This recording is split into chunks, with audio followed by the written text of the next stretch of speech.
I felt a funeral in my brain, and mourners to and fro kept treading till I felt that sense was breaking through. And when they all were seated, a service like a drum kept beating, till I felt my mind was going numb.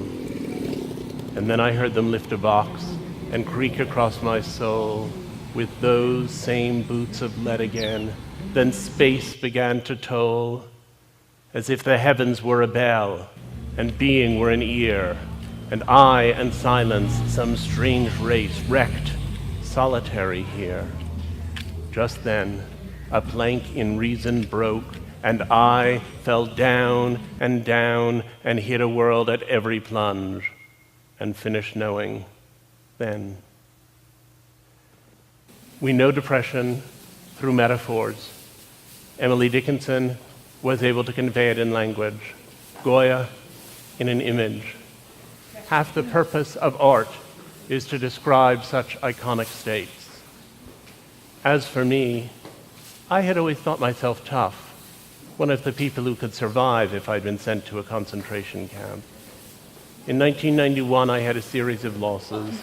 My mother died, a relationship I'd been in ended, I moved back to the United States from some years abroad, and I got through all of those experiences intact.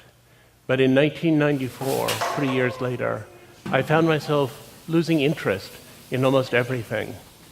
I didn't want to do any of the things I had previously wanted to do, and I didn't know why. The opposite of depression is not happiness, but vitality. And it was vitality that seemed to seep away from me in that moment. Everything there was to do seemed like too much work.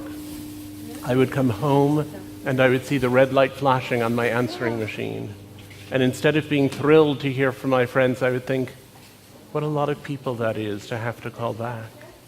Or I would decide I should have lunch.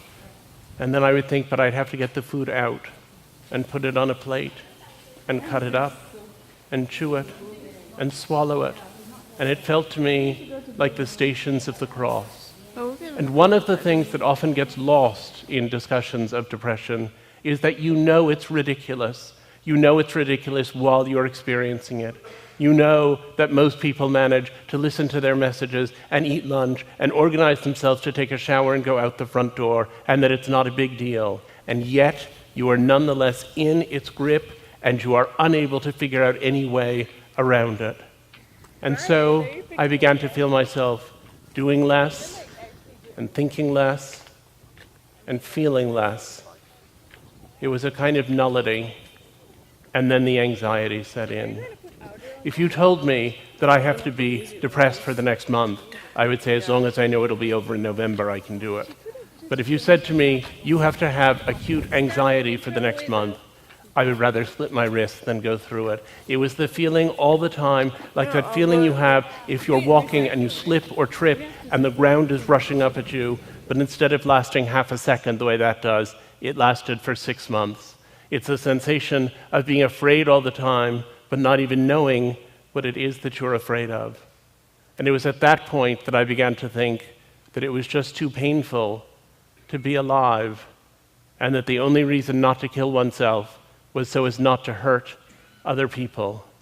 And finally one day, I woke up and I thought perhaps I'd had a stroke, because I lay in bed completely frozen, looking at the telephone, thinking something is wrong and I should call for help. And I couldn't reach out my arm and pick up the phone and dial. And finally, after 4 full hours of my lying and staring at it, the phone rang, and somehow I managed to pick it up. And it was my father. And I said, I'm in serious trouble. We need to do something. The next day, I started with the medications and the therapy. And I also started reckoning with this terrible question. If I'm not the tough person who could have made it through a concentration camp, then who am I? And if I have to take medication, is that medication making me more fully myself? Or is it making me someone else? And how do I feel about it if it's making me someone else? I had 2 advantages as I went into the fight. The first is that I knew that, objectively speaking, I had a nice life, and that if I could only get well, there was something at the other end that was worth living for. And the other was that I had access to good treatment. But I nonetheless emerged and relapsed, and emerged and relapsed, and emerged and relapsed, and finally understood I would have to be on medication and in therapy forever. And I thought, but is it a chemical problem or a psychological problem? And does it need a chemical cure or a philosophical cure? And I couldn't figure out which it was.